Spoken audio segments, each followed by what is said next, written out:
Olá pessoal, nós estamos aqui para mais uma discussão em geografia, levando em consideração aí a globalização que nós já temos falado muito aqui. Falamos de países desenvolvidos, países subdesenvolvidos, industrializados, países subdesenvolvidos que não são industrializados e falamos da realidade de cada um deles aí e de como que essas condições vão acabar fazendo com que os países mais ricos, os países desenvolvidos, eles tenham uma situação mais favorável em detrimento de outros.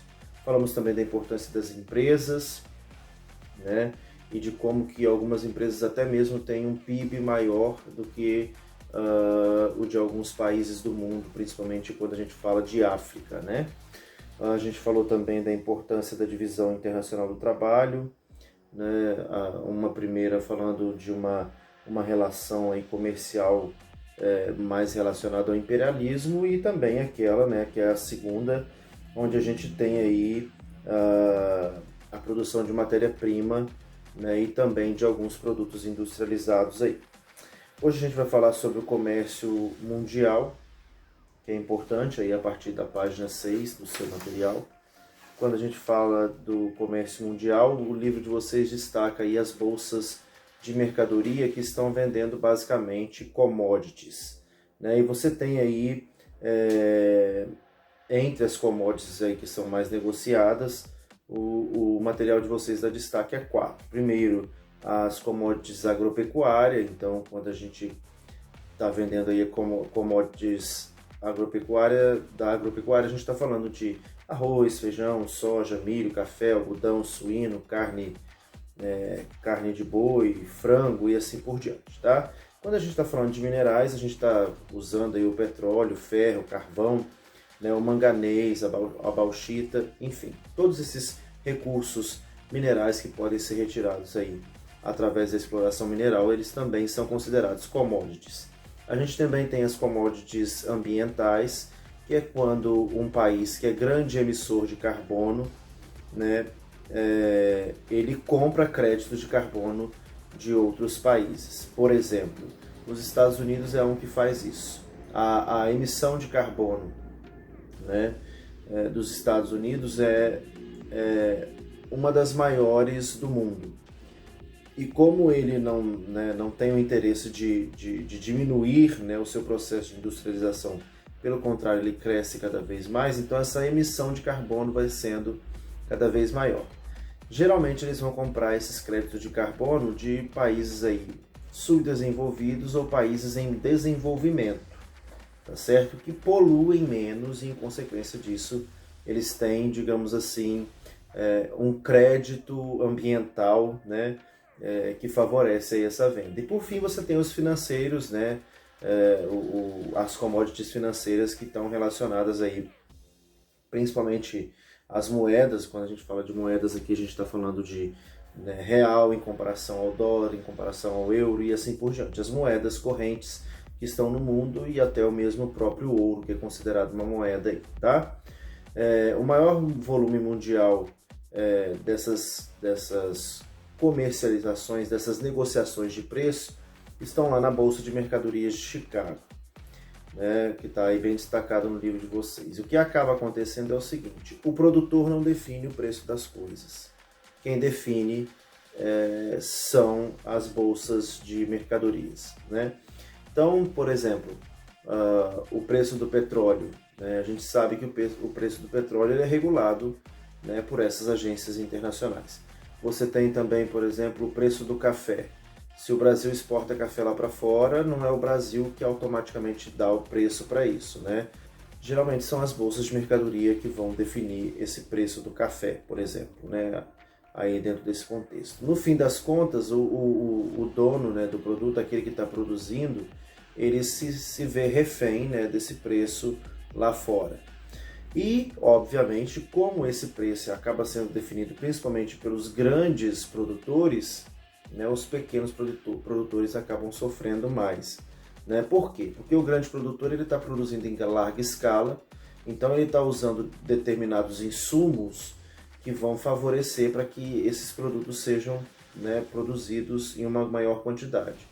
E o pequeno produtor, ele geralmente vai, né, ele vai aí se utilizar da tecnologia que às vezes é bem mais fraca, bem menor dentro desse contexto. Eu estou levando aí em consideração as commodities agropecuárias, né, e minerais dentro desse contexto para a gente fazer essa comparação.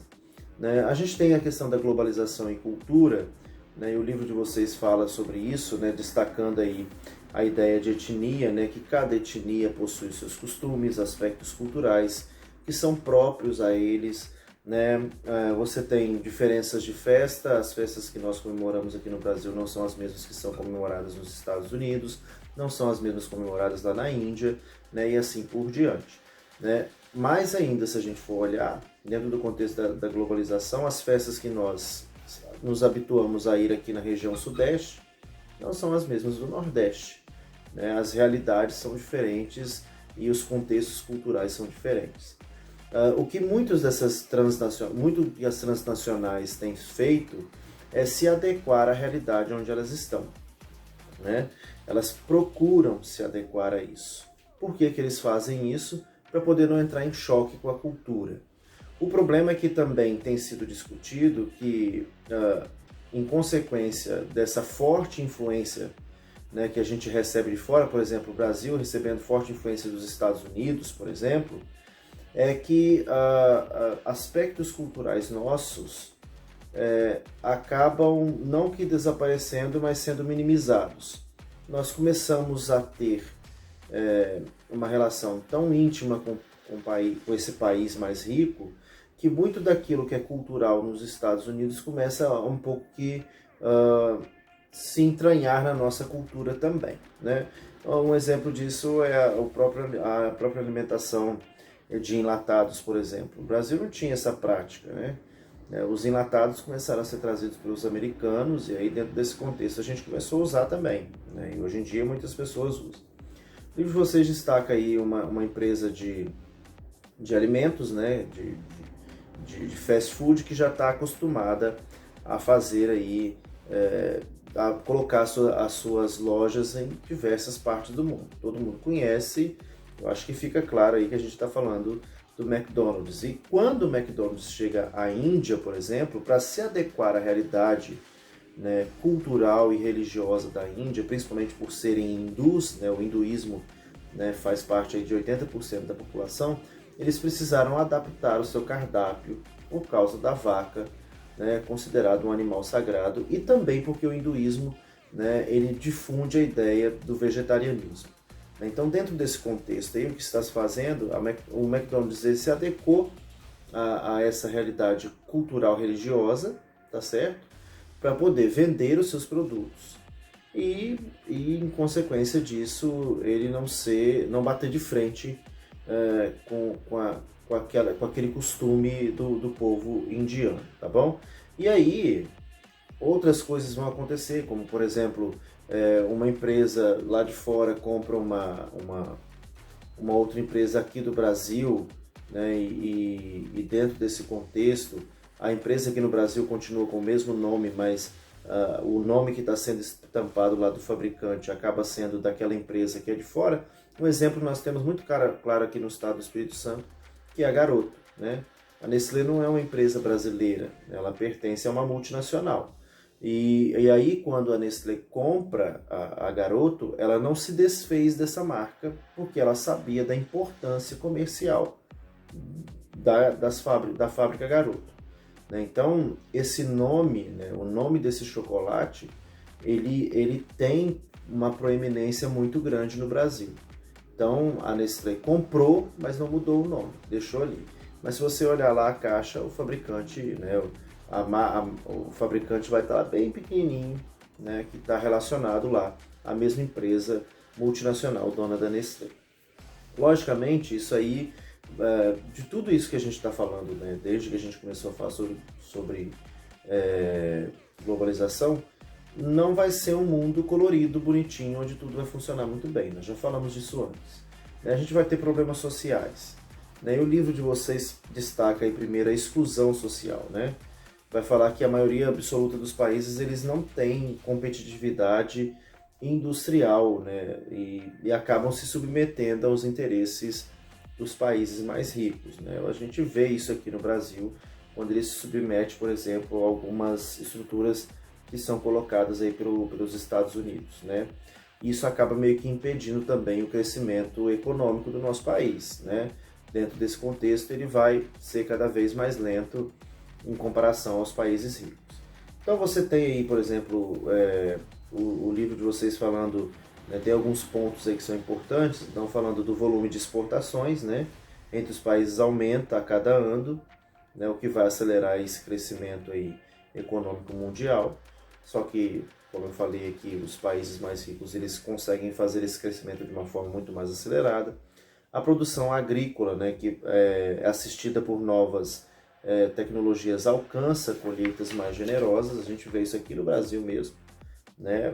A nossa agricultura é muito forte justamente porque é uma agricultura de grandes latifúndios, né? Por exemplo, latifúndios de soja, de milho e assim por diante. Nesses grandes latifúndios você consegue produzir em larga escala, e essa produção em larga escala vai ter competitividade lá fora, tá certo? Você tem as indústrias que apresentam, né, vão apresentar cada vez mais crescimento e expansão, e também a renda per capita aumenta. Renda per capita que não será sentida por todos, tá? A gente fala assim, a gente vê lá, né, a renda per capita do Brasil é de, sei lá, vou dar um exemplo aí, de 25 mil ao ano, né? Então, cada brasileiro recebe mais ou menos isso durante um ano inteiro.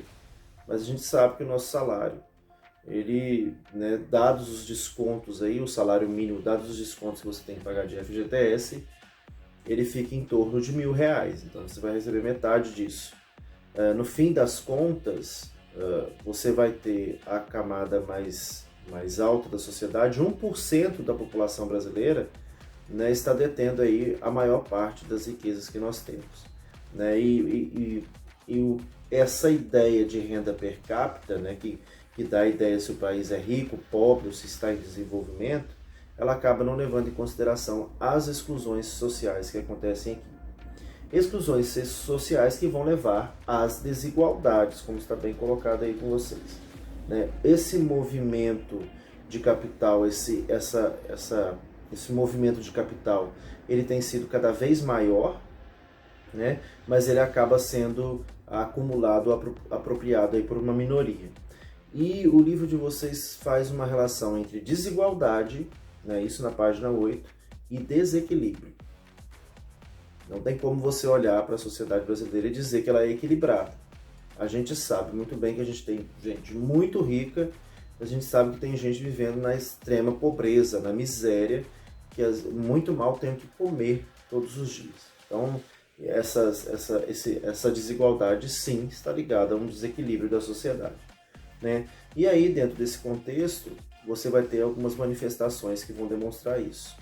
Quando você olha para a questão da violência urbana, você vai acabar percebendo que ela está mais presente na periferia, e principalmente porque, né, um dos motivos aqui é justamente porque aquele que vive na periferia não tem as mesmas condições do que aquele que não vive. Aí você pode falar assim, mas toda pessoa pode correr atrás e pode vencer. Sim, mas para uma pessoa que tem que correr atrás lá na periferia, aquele que vive num bairro nobre, a diferença é muito grande.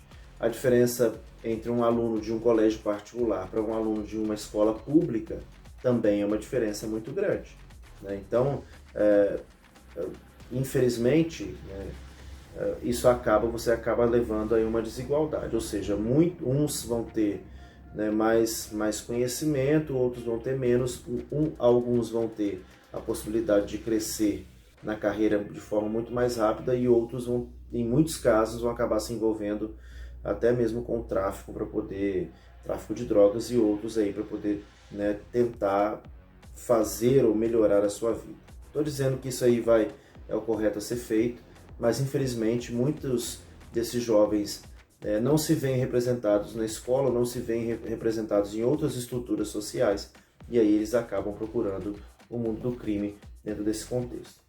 E você também tem, né, logicamente a gente precisa destacar que as grandes organizações, as ONGs, né, as organizações não governamentais, que estão lutando, né, em favor de mais igualdade social, elas acabam se alocando dentro das periferias, porque elas sabem que é ali onde você tem a maior diferenciação aí, tá bom? O livro de vocês termina, né, essa questão aí da desigualdade social trazendo uma frase aí que eu achei interessante. A dignidade do cidadão é completa somente quando ele pode se alimentar, manter uma habitação decente, estudar, cuidar de sua saúde e ter direito ao lazer. Essa dignidade ela só é obtida na justa remuneração de seu trabalho, com uma renda capaz de suprir suas necessidades básicas. Se a gente for discutir sobre salário mínimo e se ele tem condições de suprir as nossas necessidades básicas, converse com um senhor ou uma senhora aposentado que recebem um salário mínimo e que, em consequência disso, justamente por causa da sua avançada idade, eles têm problemas de saúde que precisam se cuidar, se aquele dinheiro às vezes não falta, às vezes é insuficiente, ou se eles não vivem no aperto. Então é uma realidade que a gente precisa pensar. Bom, a gente vai parar por aqui, na próxima aula a gente vai continuar falando de outros problemas, né, relacionados aí também à globalização, porque ela traz, né, a importância da integração do mundo, mas ao mesmo tempo ela traz desigualdade. A gente vai discutir melhor sobre isso. Tem um texto para você ler aí, muito interessante, falando sobre, fazendo a relação entre a pandemia e a economia do Brasil e as desigualdades. Como que as desigualdades já estão se acirrando e como que isso pode ficar pior no decorrer dos anos, tá bom? Eu vou pedir para você fazer uma leitura desse material e a gente vai fazer uma análise dele, né? Vai fazer uma análise dessa notícia, né? Dessa notícia aí na nossa aula, né? A gente vai discutir um pouco esse assunto, tá bom? Eu termino por aqui com vocês, desejo aí um bom fim de semana e a gente se encontra na semana que vem, tá bom? Tchau, tchau.